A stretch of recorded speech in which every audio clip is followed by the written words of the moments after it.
Bonjour à tous, c'est Loser Killer qui vous parle pour une nouvelle vidéo.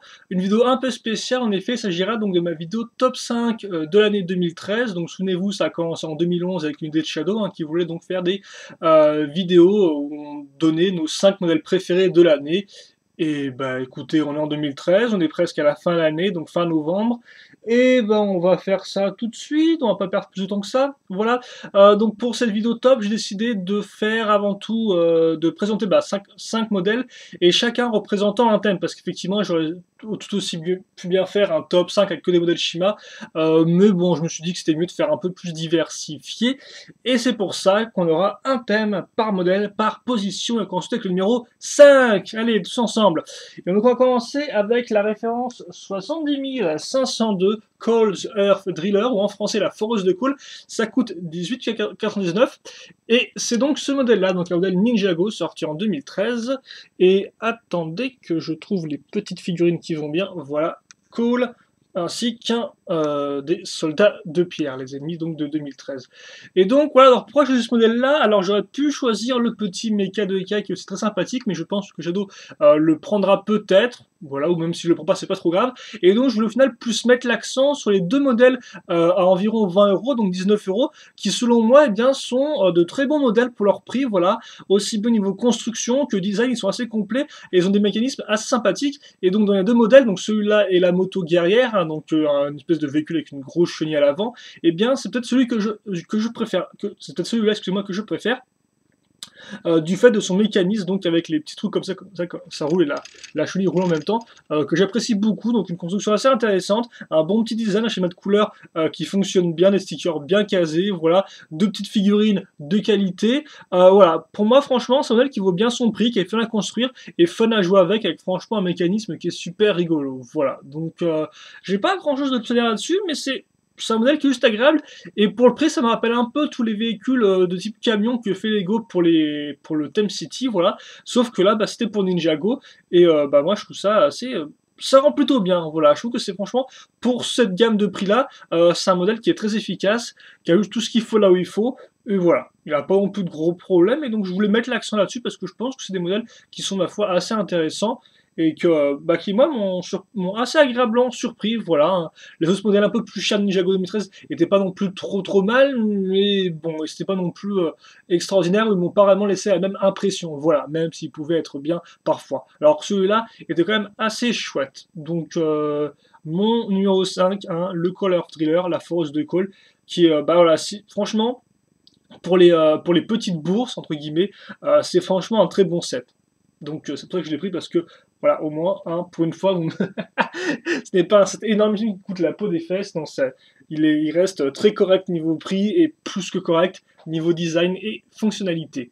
Donc voilà, moi j'ai fort bien apprécié ce modèle Ninjago. Et après Ninjago 2013, comme je disais aussi en intéressant, hein, il y a donc le Mecha Kai qui est ma foi, bah, qui est très simpliste, pas très cher et qui fonctionne bien. Et vous avez aussi donc la moto guerrière qui est aussi assez cool, hein, avec un prix aussi encore assez peu élevé, enfin qui est le même prix que ça. Voilà. Donc ça, c'était mon numéro 5. On va passer maintenant au numéro 4. Donc c'est le 9525, le Pre-Vizsla Mandalorian Fighter. C'est du Star Wars, c'est sorti en 2012 par contre, mais j'ai chopé en 2013, donc ça compte pour le top.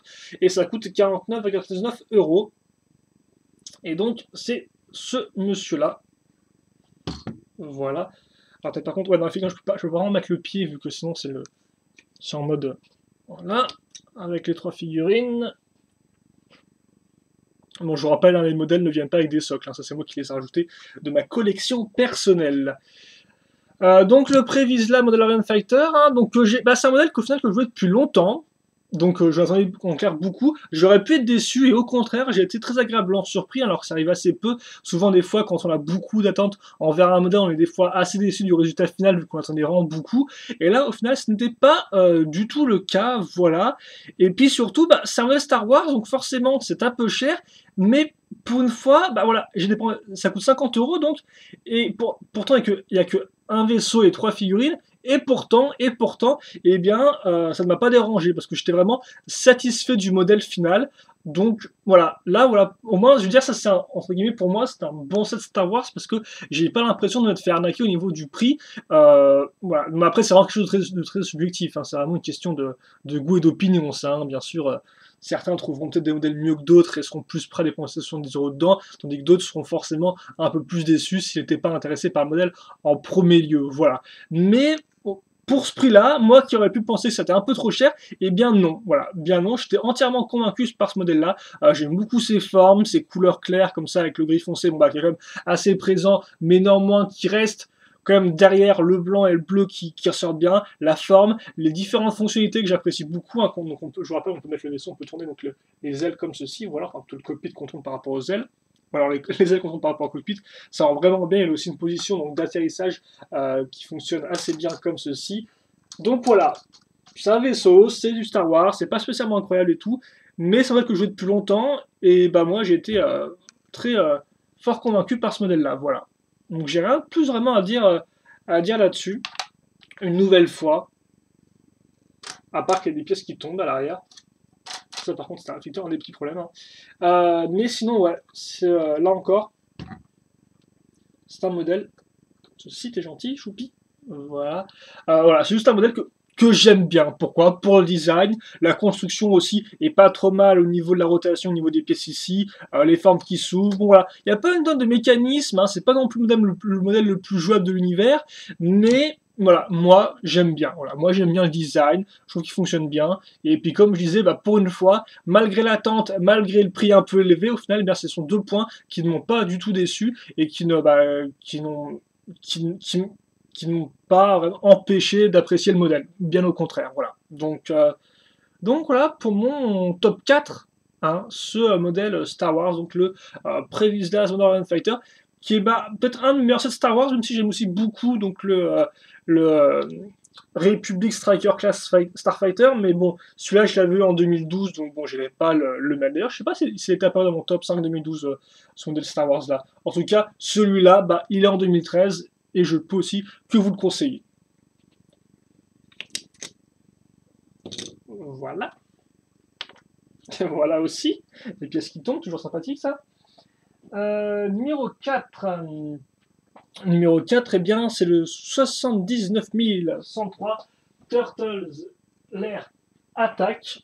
En français, l'attaque du repère des tortues. Le thème, c'est celui des Tortues Ninja, donc Teenage Mutant Ninja Turtles.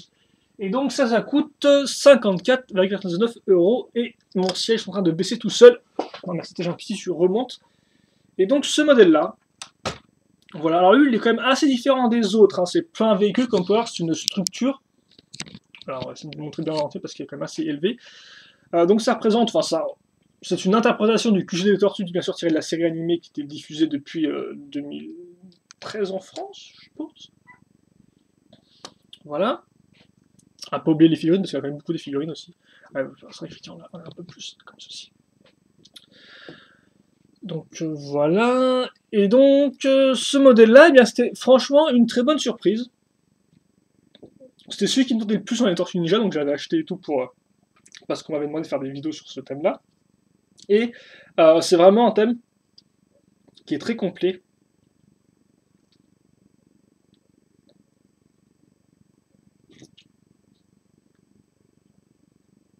Voilà, comme ceci.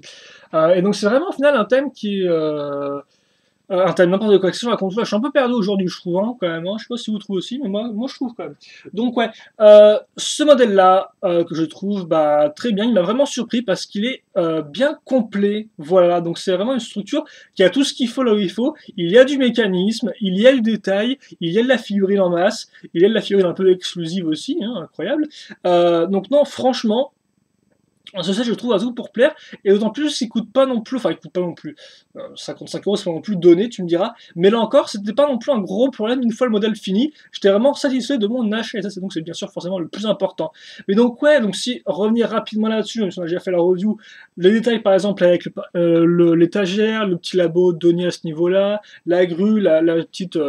donc le four à pizza avec la pizza qui ne veut pas s'éjecter, ça rend très bien, merci de ne pas vouloir coopérer avec moi, voilà comme ça, auquel elles ne seraient pas bonnes, les skates, et comme vous pouvez le voir, ça représente aussi bien donc le côté naturel, avec donc un arbre, aussi bien le côté un peu plus humain avec les égouts, donc ça j'aime beaucoup cette espèce de contraste entre le côté naturel et fait par la main de l'homme, et donc ça c'est pas vraiment, là c'est vraiment dû au thème, hein, parce que ça c'est pas quelque chose qu'on trouve partout, par exemple, si je prends l'exemple de la villa de Tony Stark, qui est aussi un très bon modèle avec structure, au final, la structure est très futuriste, très propre, et donc ça a tendance personnellement moi à moins me plaire que ça, mais ça c'est vraiment mon goût personnel, hein. Donc ça a tendance à moins me plaire qu'effectivement ce côté-là que j'apprécie beaucoup sur ce modèle, et donc ça c'est vraiment dû au thème Tortue Ninja en lui-même. Donc j'aime ça, puis comme vous pouvez le voir, on a donc ces deux côtés-là qui font contraste, on a aussi le côté des étages, et donc ça fait qu'on a les égouts qui sont représentés, mais aussi un bout de rue à ce niveau-là, en clair, ça ne s'arrête jamais vraiment ce modèle, ça continue toujours, quoi, c'est du genre, alors là si tu veux il y a un mannequin, puis après il y a quand même la télé ici, puis après il y a quand même une rampe à ce niveau-là, puis après il y a la catapulte, puis il y a les escaliers, puis là il y a quand même le là au-dessus, puis il y a ça, puis ça qui s'ouvre et tout, donc franchement, c'est, il y a vraiment beaucoup de choses en assez peu de place, comme pas, parce que pas non plus un modèle qui est énormissime et tout, et moi voilà, je trouve qu'il est super bien ce modèle-là, il est complet, aussi bien au niveau structure que figurine, il a un bon design, alors après il est pas non plus parfait, des petits problèmes ici et là, tout comme, c'est vrai qu'il ne représente pas de façon ultra fidèle ce qu'on voit dans la série, donc ça peut être un peu un blême, hein, ça c'est aussi un blême que j'avais issu pour le Hellraiser récemment, mais voilà, je trouve qu'il est juste super complet, il est fun à monter parce qu'on construit aussi bien donc des petites choses que des choses beaucoup plus grandes, comme vous pouvez le voir, et il n'y a jamais vraiment de symétrie, donc c'est à chaque fois assez différent. Donc par exemple là, ce côté-là avec des tuyaux un peu couleur marron, avec là c'est plus du gris avec un escalier, d'ailleurs l'escalier, bon ça ce qui bouge dans tous les sens c'est pas top, hein, voilà, mais voilà, donc c'est vraiment un modèle qui m'a pris par surprise, et donc que je trouve que qui est vraiment un must pour moi, quoi. Des 3 modèles Tortue Ninja que je possède, c'est celui que je préfère. Alors après, tu me dis, il m'en manque 3, donc peut-être pas la meilleure comparaison que je puisse faire, mais voilà. Là encore, dans ce que moi je me suis acheté, c'est vraiment un très bon modèle, et c'est pas pour rien non plus qu'il est quand même en position 3 de mon top. Voilà, alors pour l'instant, ça me donne la licence, moi vous savez, je suis plus dans les modèles un peu originaux Lego que je préfère, mais voilà. Lui, il est juste réussi, il a juste beaucoup de choses qui me plaisent personnellement, donc écoutez, voilà pourquoi je faisais au numéro 3. Le repère des tortues, franchement, je peux vous le conseiller, là encore, si je devais conseiller qu'un seul de cette Tortue Ninja, ce serait lui. Après, l'autre Tortue Ninja, comme je sais pas tous, ce sera un peu dur de vous conseiller, quoi, hein, voilà, mais bon, mais en tout cas, j'aime, cela est très cool. Et donc c'est une très bonne petite structure. Donc voilà pour mon numéro 3, le repère des tortues. Donc franchement, foncez. Si vous le trouvez en plus moins cher, 55 €, franchement, ça vaut encore plus le coup, hein. C'est vraiment très complet. Alors après, bien sûr, il n'y a pas de véhicule, hein, par les skates, hein, pour rouler. Donc si vous êtes plus fan de véhicules, forcément, c'est pas vraiment un modèle que je vais vous recommander, parce que ouais, là, effectivement, on n'a que le côté structure qui est représenté. Mais bon, pour tous les autres, hein, je pense que c'est un plus que bon achat. Comme ceci. On va passer au numéro 3. Alors avant, par contre, attendez, parce qu'il faut que j'enlève des socles et que j'en remette à d'autres. Comme j'ai pas non plus une... J'ai pas plein de socles comme ceci. Voilà. Et donc le numéro 2 de mon top, qui c'est que voilà. C'est celui-là. Donc, alors attendez, pas que tout se casse dans les mains, ce serait pas trop... Ce serait pas... Voilà. Donc ça, c'est le 77 708, le Hive ou Hive. Hive Crawler, c'est comme ça. Le Hive Crawler ou l'insecte tranchant en France, ça coûte 59,99 €, et c'est tiré du thème Galaxy Squad. Voilà. Comme ceci. Alors attendez, par contre, comme ça. Putain, il en prend de la place, le petit chou là. Qu'est-ce qui se passe ici? Voilà. Comme ceci. Donc avec le vaisseau qui est juste en dessous, et donc il vient avec 3 figurines, hein. Bon, ça forcément, ça c'est pas non plus, ça c'est pas un des points forts du set, parce que pour 60 €, on pourrait avoir un peu plus de figurines tout de même. Il y en avait environ 6 dans celui d'avant qui coûtait 5 € de moins, donc forcément ça la fout un peu mal, mais bon. C'est pas pour autant que ce n'est pas un modèle que j'apprécie beaucoup. Alors, Galaxy Squad, donc le theme space original de Lego pour 2013, qui visiblement n'a pas vraiment l'air de vouloir remontrer le bout de son nez pour 2014, c'est pas grave, ça arrive. Donc que dire sur ce modèle-là? C'est un modèle qui encore m'a vraiment beaucoup surpris. J'attendais pas grand chose parce qu'il faut savoir dans Galaxy Squad, les modèles les plus intéressants souvent sont les modèles humains parce qu'ils ont des mécanismes de fonctionnalité, tandis que les modèles insectes, eux, sont un peu plus droits, voilà, ils sont selon moi un peu moins intéressants, voilà, ils sont un peu moins articulés, un peu moins mécanisés entre guillemets. Donc voilà, et donc c'est vrai qu'effectivement en partant de ce postulat de départ, je pouvais pas réellement attendre grand chose de ce modèle-là. Et pourtant, mon Dieu, c'est ça, c'est un joli pied de nez, c'est qu'effectivement, c'est peut-être un des meilleurs modèles, je vais dire Mars Mission, non, pas Mars Mission, c'est fini Mars Mission, un des meilleurs modèles Galaxy Squad pour moi, voilà, parce qu'il est juste fun à construire et jouer avec, quoi. Je veux dire, le mécanisme, mais fonctionne du tonnerre, donc je vous rappelle rapidement comment ça rend une fois que c'est fini, donc on parlera après du vaisseau hein, rapidement aussi. Voilà, donc comme vous pouvez voir, on a un véritable insecte comme ceci, et c'est juste super fun, je trouve, quoi. C'est vraiment l'espèce de gros mécanisme, parce que ça on voit pas souvent quand on reçoit, donc on lance des missiles, trucs comme ça, mais là cette espèce de mécanisme avec des pattes qui bougent, c'est, je trouve, ils l'ont déjà fait par le passé, ils le font aussi par le futur, ils l'ont peut-être même fait cette année dans d'autres modèles, mais c'est assez peu commun selon moi, et donc c'est juste super fun à voir fonctionner quoi. Et puis surtout, il a un super bon mécanisme, la forme rend super bien je trouve, il est assez massif, donc avec les formes, toutes les formes rondes, des espèces de gros yeux comme ça, globuleux, la forme en quart de cercle ici, les gros canons à ce niveau-là, l'arrière comme vous pouvez le voir, cette partie-ci qui est en plus une sorte de lanceur à cocon, voilà comme ça. Non, franchement, pour moi, ce modèle-là, il est parfait quoi. Aussi bien niveau forme que mécanisme, c'est juste fun, ça fonctionne bien, le schéma de couleur des insectes avec ce rouge foncé et ce vert pomme en contraste de couleur claire, mais rend du feu de Dieu, voilà. Donc franchement, rien que pour ce modèle-là, le set vaut le coup quoi. Hein, je l'ai fait comme ça. Et puis après, c'est pas tout, parce que je vous rappelle, le modèle est aussi donc avec la partie humaine, qui est donc ce vaisseau-là, qui n'est pas le plus gros des vaisseaux humains, forcément, mais qui n'est pas le pire non plus. Et là encore, ce qui est assez intéressant, c'est qu'ils ont réussi, en assez peu de pièces, à vous montrer le concept de Galaxy Squad, qui est le fait de pouvoir diviser les vaisseaux et les attacher, donc, par exemple, comme ceci, si j'y arrive.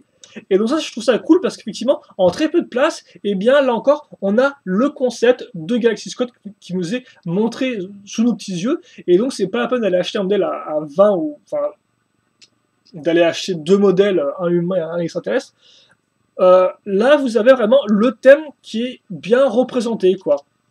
Alors certes, on pourra se dire que c'est peut-être pas le meilleur vaisseau des humains, mais néanmoins, enfin le meilleur véhicule, pourrais-je dire, ils ont plusieurs types de véhicules, mais néanmoins, pour moi, en peu de pièces, ils arrivent à représenter le thème Galaxy Squad, et ça c'est franchement une bonne chose.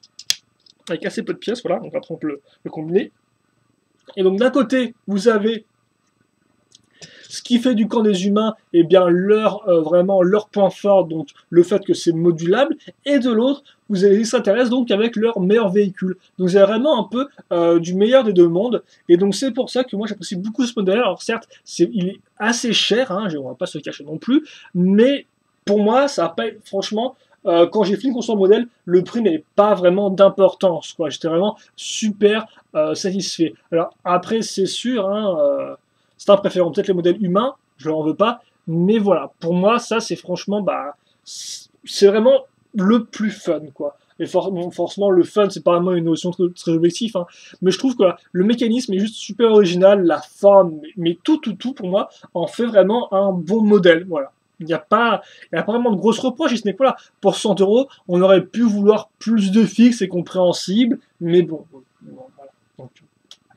Donc c'est un peu cher, certes, hein, le prix d'accès est un peu cher, mais pour moi c'est franchement un solide numéro 2 parce que il est très bien. Après, si vous n'avez pas 100 € mais vous voulez quand même du Galaxy Squad, je peux vous conseiller le modèle entrée de gamme qui est plutôt pas mal aussi. J'aime aussi beaucoup le modèle, le petit vaisseau bleu à 20 €. Là encore, le vaisseau bleu n'est pas parfait, franchement il y a beaucoup de choses à en dire, mais moi, là encore, le vaisseau bleu c'est vraiment quelque chose de très subjectif parce que au même moment où je l'avais construit, juste avant, je regardais donc un dessin animé avec des véhicules transformables, et forcément, quand j'ai construit le véhicule qui se transformait en même temps, j'étais voilà quoi, c'était genre, je retrouvais ce que je venais juste voir dans la salle juste avant, donc ça, forcément pour moi, j'ai passé un très bon moment à construire le véhicule bleu, et même s'il est peut-être pas parfait niveau forme, il y a des problèmes ici et là, mais voilà. Donc après, là encore, c'est peut-être pas le meilleur objectivement parlant, mais moi, ça me dit que j'ai beaucoup apprécié. Et enfin, je peux aussi vous conseiller donc le véhicule vert, la première vague des humains, qui a vraiment le côté modulable à fond, quoi. Hein. C'est vraiment la poupée russe par excellence. Et là encore, il est plutôt pas mal malgré un véhicule insecte qui n'est pas des meilleurs. Mais normalement, le véhicule humain, quant à lui, rentre bien.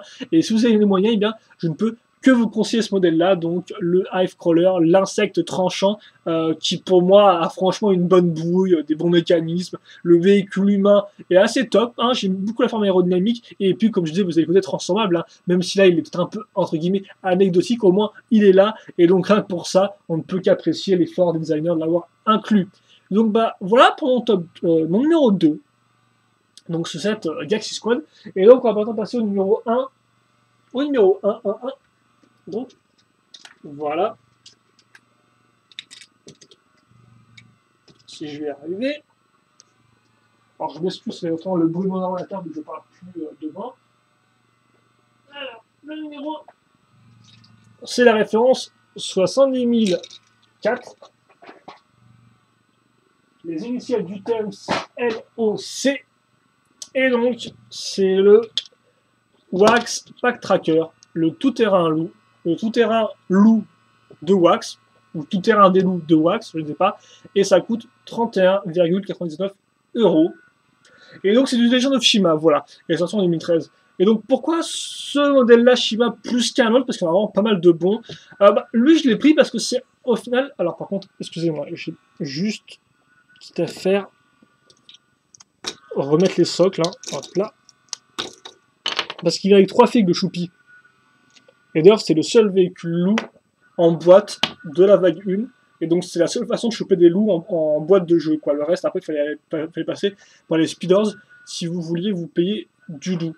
Donc, raison de plus pour en faire un modèle assez intéressant. Avec les coups là, d'ailleurs, qui vient en représenter le camp des aigles, Wax et Windsor, si je ne dis pas de bêtises. Donc oui, pourquoi j'ai pris ce modèle-là? Et bien déjà, tout comme le Star Wars, c'est le modèle qui, quand je l'ai vu en photo, sur les photos qu'on a souvent l'année passée, enfin l'an d'avant, donc en 2012 cette fois-ci, c'était un modèle qui m'avait accroché, quoi. J'aimais beaucoup la forme, le côté pick-up comme ça, un peu élevé. Donc c'est vrai qu'effectivement, c'est un modèle que j'attendais particulièrement, et donc là encore, comme je disais précédemment, j'aurais pu être déçu par le modèle une fois construit, quoi. Ça aurait peut-être pas assez bien, ou voilà, ça se trouve, voilà, il aurait pas eu autant de surprises que d'autres modèles auxquels je n'aurais pas attendu grand chose. Et donc malgré ça, là encore, eh bien non, pas du tout, parce que c'est vraiment un modèle que, une fois monté, j'apprécie encore plus, quoi. C'est un modèle qui m'a fait dire, bah ouais, j'ai bien raison, c'est peut-être un des meilleurs modèles Shima de la vague 1, et ce pourquoi? Bah déjà, parce que c'est pas le plus cher, et parce qu'il est juste, il est juste efficace selon moi. J'aime beaucoup la forme, comme je disais, donc le côté pick-up, le côté relevé, les réacteurs ici, le petit bazooka, le petit fanion qui franchement est le qui tue tout, quoi. Ça fait vraiment très un peu pick-up américain comme ça, un peu du genre Amérique, États-Unis, un peu la région du sud, un peu, voilà. Donc tous ces petits détails-là, la tête de l'eau à l'avant, le fait qu'il y ait le petit mécanisme avec la bouche qui s'ouvre et tout, qui sont rajoutés un petit peu en bonus, la chaîne, voilà, toutes ces choses-là font que, pour moi, c'est un modèle qui est très complet et qui, au final, très peu de problèmes, voilà, il y a très peu de trucs qui ne vont pas, voilà, on est très proche du modèle vraiment impeccable. Je vais presque dire parfait, hein, mais bon, après, ça c'est peut-être dans des questions assez subjectives, le fait qu'on soit parfait ou pas, mais pour moi, il a très peu, voire même pas de défauts vraiment visibles, et donc c'est pour ça que, là encore, ça en fait un très bon modèle, et surtout, ce modèle-là représente un peu la vague 1 Shima, en fait, un peu l'attente qu'on avait, parce que souvenez-vous, Shima est sorti un peu en avant, excusez-moi, est sorti en avant-première, près de la date de Noël, si je ne dis pas de bêtises, en 2012. Et donc voilà, forcément, il y avait l'attente, c'était le nouveau gros thème de Lego, ils le mettaient déjà bien à l'époque en avant, entre guillemets, c'est pour ça avec les petites histoires qui vont bien. Et après, c'est vrai qu'effectivement, avec le synopsis de départ, on nous disait, ouais, il y aura plein de tribus, ce serait une espèce de grande guerre, donc c'est genre assez wow, et tout, c'était plutôt cool. Et donc je me souviens aussi, ce modèle-là, ça prend aussi la première fois que je me suis payé du Shima, hein. J'étais pas donc à Kinjou qui avait donc les modèles en exclusivité, enfin en avant-première, du moins. Et donc, je m'étais payé tout ce qu'ils avaient eu, donc c'était genre du modèle entrée de gamme, je crois, jusqu'au Tank Lion, niveau gamme de prix. Donc je m'étais pris tout ce petit monde-là, et puis c'est vrai qu'effectivement, là, je suis revenu chez moi, j'ai mis tous les modèles sur mon bureau, avec toutes les jolies boîtes comme ça et tout, et puis après, j'ai lancé j'ai mis une musique à lire et tout en fond, c'était genre une musique du groupe Neurosis, donc. Et la musique, c'était genre, c'était vraiment, c'était presque un appel à la guerre, quoi. Ça montait crescendo dans la violence, et là, tout de suite, j'ai les images dans ma tête, quoi. J'imaginais les combats entre les tanks lions, les pick-up loups et tout, dans la boue, dans la pluie et tout, ce genre de trucs et tout, super violent, et j'étais genre, oh là là, quoi. J'étais genre 2013, ça va être une super année, Stem va tout déchirer et tout. Alors forcément, après, la réalité est autre, hein, parce que bon, logiquement, c'est Lego, donc on a une histoire complètement différente. On a pas vraiment une sorte de grande gamme, mais plus une sorte d'histoire, de petite histoire ici et là, avec des... Le problème, d'ailleurs, c'est d'ailleurs pas intéressant qu'une grosse guerre, hein, je tiens à dire. On a effectivement ce principe d'équilibre entre les différentes tribus, donc c'est pour ça que des fois, les tribus font certaines crasses sans vraiment être punies derrière, donc bon, voilà, quoi. Donc, c'est vrai que c'est complètement différent du côté un peu rentre dedans auquel on a pu s'attendre, mais normalement, c'est logique, c'est Lego, quoi. On n'aura pas une guerre super violente avec des membres découpés à coups d'épée en tous les sens. Mais néanmoins, ce souvenir-là, voilà, donc d'avoir acheté tous les sets Shima, d'avoir mis toutes les jolies boîtes, en plus les boîtes Shima, quoi, elles rendent super bien avec ce bleu, le gros plan sur l'œil comme ça, c'est encore un très bon packaging et tout. Donc voilà, j'avais vraiment ce côté-là, la musique en fond et tout, et j'avais super hâte de les construire, quoi. Et donc, bah, effectivement, après, j'ai construit le tank loup, hein, que Shadow n'avait pas encore, parce que Shadow avait eu des modèles avant moi, donc par exemple, il avait déjà construit le petit modèle d'entrée de gamme, il avait déjà construit le Monster Struggle Enox. Donc au final, ce modèle-là, c'était vraiment le modèle que lui n'avait pas, et que j'ai construit, entre guillemets, un peu en premier. Et donc, bah, comme je disais, à la fin de la live construction, j'étais conquis, quoi. Hein, j'étais conquis. C'était vraiment un bon modèle. Malgré mes attentes, eh bien, il n'en était que meilleur. Et il avait tous les trucs qui vont bien. Donc, c'est pour ça que j'ai pris le tout-terrain Lootbox. Il y aurait plein d'autres modèles dans Shima. Il y a vraiment beaucoup de modèles. Hein, donc, je vais peut-être les mentionner tout de suite. Par exemple, j'étais aussi à faire entre lui et l'Ultra...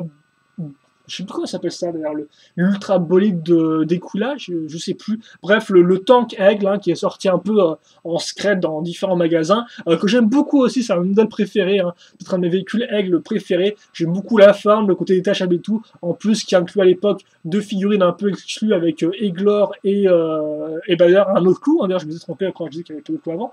L'autre clou, donc c'était qui le clou d'ailleurs, Will Hurt, voilà. C'est un modèle que j'aime beaucoup. Et après, bien sûr, comment ne pas nommer le Temple Lion, qui pour son prix est peut-être le meilleur ratio prix-pièce-contenu depuis des années, je trouve. Hein. En plus, maintenant, pour Noël, dans les magasins, vous pouvez le trouver genre à 70 €, c'est 15 € moins cher que sur le shop. Voilà, je veux dire, même à 85 €, ça vaut le coup, parce que quand on sait que le gros modèle Galaxy Squad coûte 100 €, franchement, ça la fout mal, quoi. Donc ouais, non, franchement, le Templion, là encore, c'est une valeur, mais super sûre pour Noël, quoi.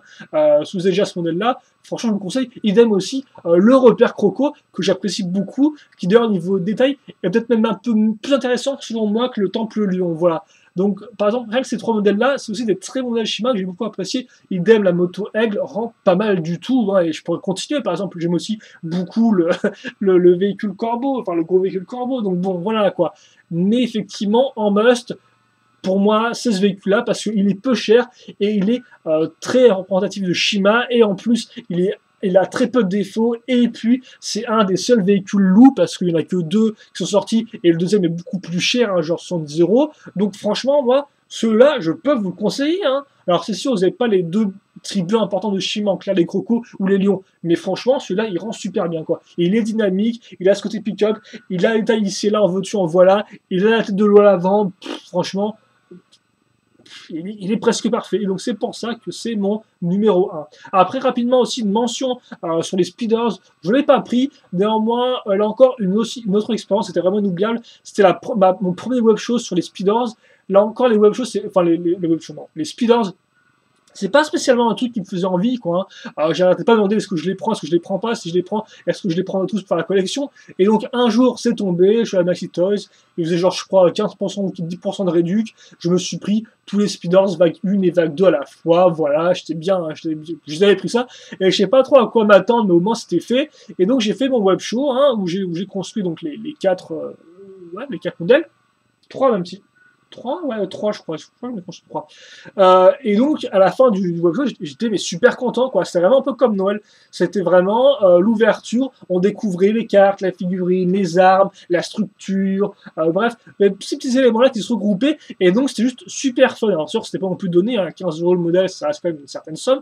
Mais néanmoins, c'était complet. Et donc, j'ai vraiment pris mon pied en construisant ces Speeders vague 1, voilà. Et d'ailleurs, c'est une sensation que forcément, j'ai pas pu retrouver avec les autres Speeders que j'ai fait, les autres webshoots que j'ai fait, parce que voilà, c'était une sorte de première fois, et ça, bah, la première fois, c'est la première fois, quoi. Il y aura pas d'autres moments comme ça, et donc, bah, c'est vrai qu'après, j'ai jamais, hélas, retrouvé ce sentiment-là avec les autres webshoots de Speeders, parce que bon, je connaissais déjà un peu le truc, quoi. Je savais qu'il y avait telle figurine et tout, donc voilà, bon. Même en me cachant le contenu de Speeders, j'ai jamais vraiment retrouvé cette émotion que j'ai eue en faisant mon premier web show sur les Speeders, qui était vraiment, voilà, c'était vraiment très cool. C'était vraiment une bonne surprise parce que, contrairement effectivement à ce modèle-là, au modèle Star Wars, j'en attendais strictement rien et j'étais bah, forcément plus que surpris. Hein, ça, c'est logique. Moins on en attend, plus on est surpris, logiquement. Hein. On aura forcément, même si on n'est pas super étonné à la fin, au moins on sera pas non plus super déçu si on n'attend rien. Donc voilà pour la pension Speeders, hein, qui là encore, je te l'ai mentionné, le premier ajout était vraiment un super truc. Après, c'était un peu moins, forcément, mais les speeders n'étaient pas moins super intéressants. Et donc, voilà pour mon top 5. Alors, pour ceux qui pourraient se demander, ouais, mais il n'y a pas de Hero Factory, alors que je t'ai commencé sur les figurines d'action Lego.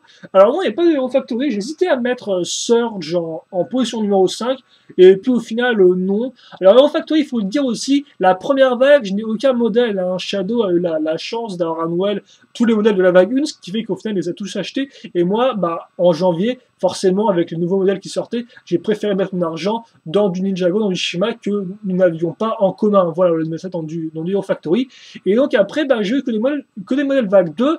Et là encore, le problème de Brain Attack, c'est que Brain Attack, c'était un peu, entre guillemets, je dirais pas l'année trop, mais c'était un peu du genre, voilà, en 2012, on avait introduit le système 2.0, puis après, en 2011, devrais-je dire en 2011, puis après en 2012, avec Breakout, on avait introduit le fait que les héros pouvaient être tous différents au niveau design, même pour les méchants et tout, et puis au final, eh bien, 2013 arrive, et Brain Attack, bah, c'était un peu du genre, voilà, on a à nouveau des héros tous un peu différents, mais proches néanmoins l'un de l'autre, on a des monstres un peu spéciaux, alors certes, on a des monstres un peu nouveaux, par exemple, un dragon, un monstre marin, etc., voilà, mais néanmoins, le fait est que c'était pas, il y avait rien vraiment qui sortait vraiment son épingle du jeu, quoi. Alors là encore, quand on a fait les reviews, on a sûrement dû vous dire qu'il y avait rien qui clochait ou que le modèle allait bien, et c'est pas spécialement faux, néanmoins, c'est pas parce que le modèle est réussi, enfin réussi objectivement parlant, qu'il est néanmoins inoubliable, voilà. Et donc ça fait que pour moi, bah, bon, il n'y avait pas grand chose. Alors après, j'aime beaucoup Surge parce que je trouve qu'il est dynamique, qu'il a des pièces transparentes, forcément c'est cool. Mais bon, idem, je me suis beaucoup Frostbeast pour son schéma de couleur, même si des fois des trucs qui me plaisent un peu moins bien. Mais c'est vrai que j'étais pas trop chaud pour mettre du Hero Factory dans ce top 5, alors qu'au final, je suis passé un peu à côté du thème cette année, que je trouve qu'il était quand même pas topissime. Avec 2014 qui se profile et de nouveaux concepts d'exo armure et de mini-figurines, je pense que ce sera plus intéressant déjà. On aura au moins ce côté un peu nouveau, même si peut-être un peu superficiel en soi, mais voilà. Donc je pense qu'on sera un peu plus ce sera un 2014, Hero Factory sera un peu plus intéressant. Et après aussi, j'ai fait le top 5, mais si vous voulez d'autres modèles intéressants que j'ai pas mentionné, on peut par exemple mentionner cette Super Heroes, la villa de Tony Stark dont je parlais précédemment, elle est très bien. Hein. Elle est assez peu chère, vous avez une structure, vous avez, si je dis pas de bêtises, 5 figurines. Non, franchement, je peux vous la conseiller. Je l'ai pas mise dans ce top là et tout, parce que pour moi, je suis pas non plus un gros fan du design de la structure, par exemple, par rapport au Torrinja, comme je disais, voilà. Mais néanmoins, franchement, objectivement parlant, c'est un très bon set, quoi. Il coûte du genre une quarantaine d'euros, je crois, un peu plus. Il y a 5 figurines, un véhicule, une structure. Franchement, foncez, quoi. C'est un modèle que je peux vous conseiller pour Noël si vous hésitez. Aussi, j'ai beaucoup apprécié le second modèle Superman, hein, qui coûte dans les genres 20-25 euros, si je ne dis pas de bêtises, que j'ai trouvé aussi très agréable et tout à construire. Mais d'ailleurs, tout comme le Arbor Iron Man, aussi, qui était pas trop mal, même si bon, là, je préfère peut-être plus le véhicule, le Superman, voilà. Et donc après, bah, comme je vous disais, hein, je vous ai fait le point thème par thème, les différents modèles qui m'avaient aussi intéressé, que ce soit en Ninjago ou en Galaxy Squad ou en Shima. Voilà. Et donc, bah écoutez, on va se quitter là-dessus pour cette vidéo-là. Je pense que c'est quand même suffisamment long. Donc voilà mon top 5. Donc on récapitule en numéro 5 la foreuse de Cole, qui coûte une vingtaine d'euros. Voilà, Ninjago. Ensuite, en 4, du Star Wars de 2012, donc un peu dur à trouver, hein, vu qu'en plus il est que sur le site internet et en magasin Lego, donc c'est dur à trouver. 50 euros. Moi, là, c'est vraiment entre guillemets un coup de cœur, quoi. Mais j'ai juste beaucoup aimé ce modèle-là, niveau forme et couleur. Le 3, donc l'attaque du repère des tortues, à 54,99. Un playset très complet avec franchement un design que moi j'ai beaucoup aimé du fait de son côté un peu contraste entre la nature, le côté goût, toute la jouabilité, le côté détail, le côté large. Franchement, je trouve qu'il y a plein de trucs dedans et en plus il y a 5-6 figurines si on compte le mannequin articulé. Franchement, foncez, voilà. Mais comme je vous dis, si vous n'avez pas autant d'argent, bah, en playset, je peux vous conseiller le set d'Iron Man. Ensuite, en 2, le Hive Crawler, donc Galaxy Squad, le gros véhicule à insectes. Là encore, c'est vraiment un coup de cœur parce qu'il est quand même assez cher, mais néanmoins, il est juste super marrant, aussi bien niveau forme que niveau mécanisme, ça fonctionne. C'est vraiment un très bon représentant du thème, et puis c'est aussi le meilleur véhicule extraterrestre, donc bah franchement, foncez quoi. Et enfin, numéro 1, donc le Wax Pack Tracker, le terrain loup de wax, coûte 32 euros. D'ailleurs, je pense qu'on peut le trouver un peu moins cher maintenant en magasin et tout, hein, plus dans les 30, voilà. Euh, un peu moins cher, 12 euros moins cher, c'est sûr, c'est une grosse différence. C'est fait péter les économies, quoi. Mais bref, voilà, qui pour moi représente bien Shima, a très peu de défauts et très fun et assez aussi unique dans son genre, vu que c'est le seul véhicule loup de la vague 1 si on ne compte pas le modèle promo. Voilà. Et donc, on va se quitter là-dessus. Merci à tous d'avoir suivi. N'hésitez pas vous-même à faire votre top 5, soit en commentaire de cette vidéo-là, soit en commentaire de la vidéo normalement de Sub qui fera aussi sa vidéo top, ou de Shadow, hein, voilà. Et puis, bah écoutez, j'espère que vous avez plus de questions ou commentaires, n'hésitez pas. Portez-vous bien, c'est ce qui compte. Et puis nous, bien évidemment, on se retrouve plus tard pour de nouvelles vidéos. Allez, à plus, et bien sûr, on attend tous autant les modèles 2014, qui, je l'espère, nous en mettront plein les yeux, même si d'après ce que j'ai pu voir, je pense que ça le fera. Il y aura du moins bien, mais il y aura aussi du très bien. Allez, à la prochaine. Salut à tous.